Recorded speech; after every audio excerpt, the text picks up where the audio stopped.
kusoo dhawaada xafladan aan ugu dabaaldegayno qalajimita ardada Soomaaliyeed. Thank you all very much for joining us in celebrating the graduation of the Somalis of 2023. It's an incredible honor to have each and one of you guys here today.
It's always amazing to begin with a speech from the president of this amazing organization, Somali Australian Friendship Association.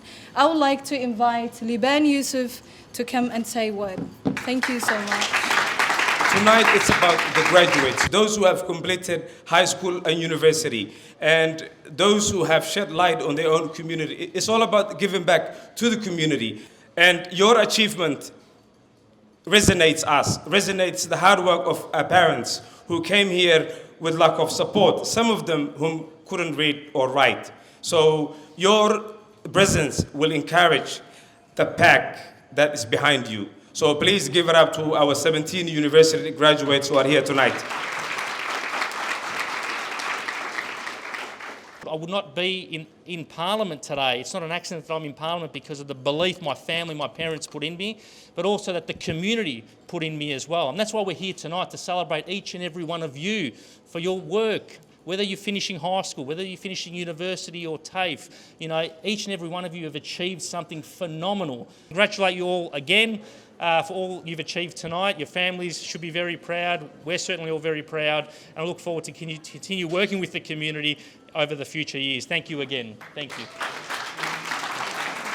I'm here tonight because I want to take pride and to share in the pride of you who have achieved Year 12 and graduated from the university. It is a pride that we all should take to have a part in and to celebrate. And I'm also here tonight to talk about the social cohesion, which is what this event is doing, which is what this organisation has been doing for many years. Through the education, through coming together to build understanding and build respect and shared in the rights and the responsibility of this state is a very important thing for us to do. And that's what this event brings together. And education is the best way for us to know about our rights, our responsibility to participate and to take part in building the socially cohesive and multicultural state like Victoria. On behalf of the Victorian Multicultural Commission, thank you very much for having achieved so much that you have over the last few years. And to the mums and the dads, the uncles and the aunties, the elders, and each and everyone in the Somali community, congratulations. We have 12 staff in the Victorian Multicultural Commission, and we have 4 Somali staff members. Okay, so there we are. Talk about representation. It is a great thing to have. And on behalf of the Victorian Multicultural Commission, congratulations and thank you for having me. Good evening and Assalamu alaikum. Thank you for inviting me to speak. I'm absolutely honoured to be here, as I always am. I have 3 sons and they have all taken a different pathway in life. I'm sure that regardless of where each of you start your life's journey, that is being recognised today, your pathways will be varied, interesting, and will lead to exciting opportunities. But I want you to look around this room. It is filled with family and friends. Some are your family and friends, and some you may not know. What you probably do know, though, because you are Somali, but what you almost must remember is that every person in this room wants you to succeed. As the Somali proverb says, if people support each other, they do not fall. We are all here to support you, each of you, and are here to support everyone in this room. I'm excited to be a part of this very important event. So as you receive your awards, remember, love emerges when hands give something to each other. Thank you.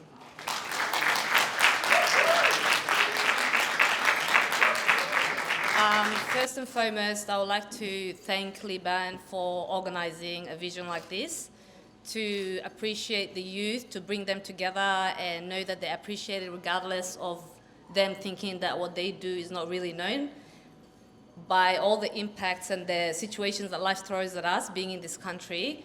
I just want to give a round of applause to the students and the graduates again, please. And secondly, I also want to say you are the future, you're the investment.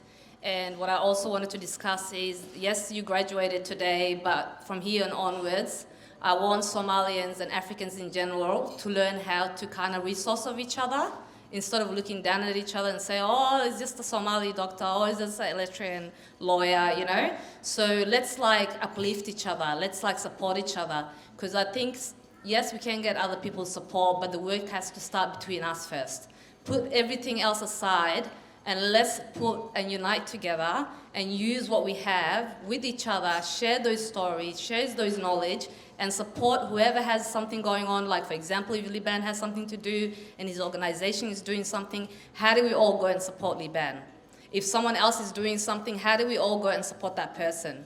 And I'll follow the theme of the last few speakers and not go through the individual VIPs. I look at them in front of me here, probably these three tables. There are some exceptions, but with the majority of them, it's a long while since they graduated from high school or from university, believe me. However, they play an important role, whether it's local government, whether it's state government, whether it's non-profits, whether it's the VMC, Victoria Police, and also they have already been mentioned, but the parents, the aunts and uncles.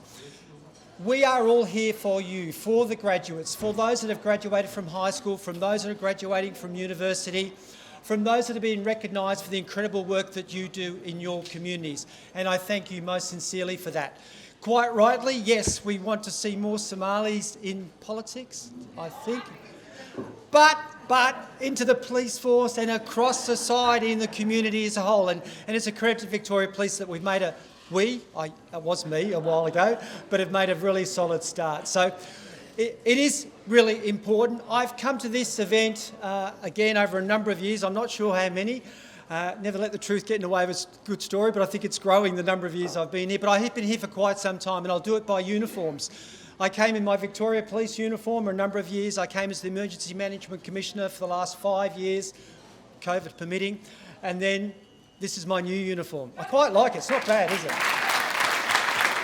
When I met you, you were wearing your uniform, and I also had more hair. And guess what? We have collected some of those photos of you wearing different uniforms, one with Victoria Police and the other with emergency services. So we would like to present to you a collage of all the photos you came with SAFA.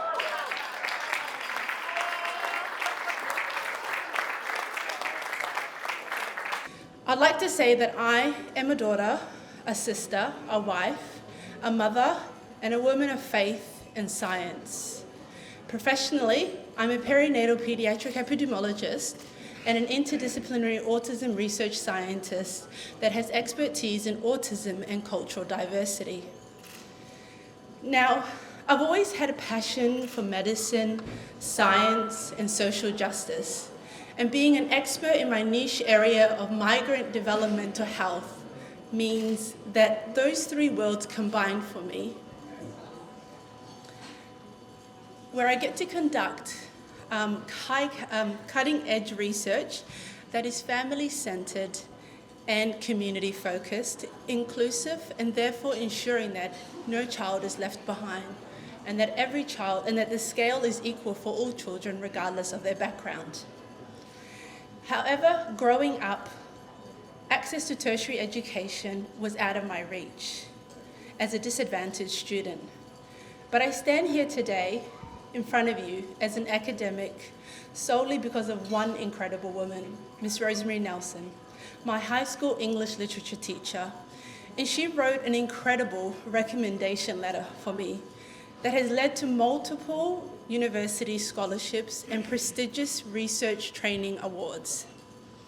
Most recently, I was selected as one of 9 outstanding early career researchers to represent Australia in attending the prestigious Lindau Nobel Laureates meeting in Lindau, Germany, for their medicine and physiology meeting.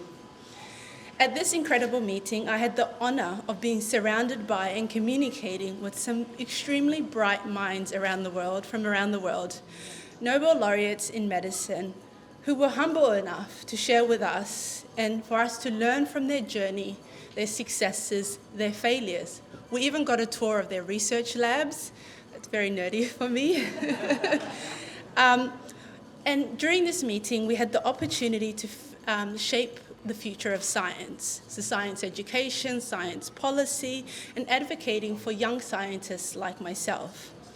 Furthermore, in my field, I serve on an international committee where I speak on behalf of young researchers about concerns and challenges regarding our education, our training, and funding opportunities, as well as pushing for changes in our research and science environments to ensure that science is more inclusive of women in scientific leadership, and even in advocating for really small, minute changes, but are extremely significant, such as childcare options at conferences. Now, my key advice to graduates is to always dream big, have lots of grit, and continue to be you. Hold on to your faith, your culture, and your identity as Somali Australians.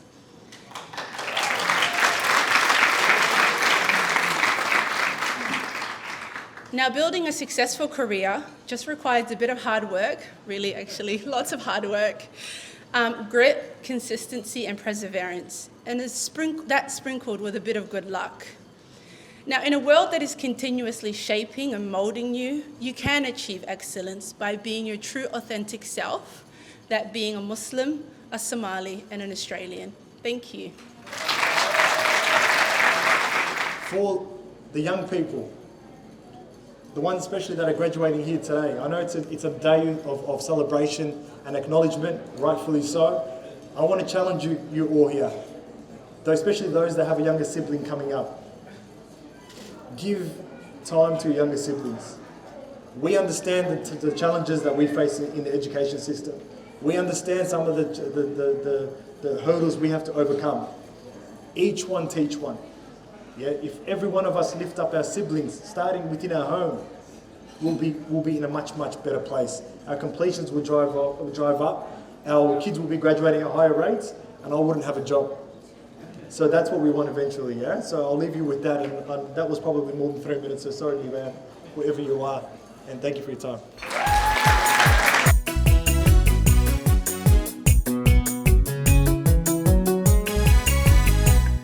ardayahay dadaalo siyada waxbarashada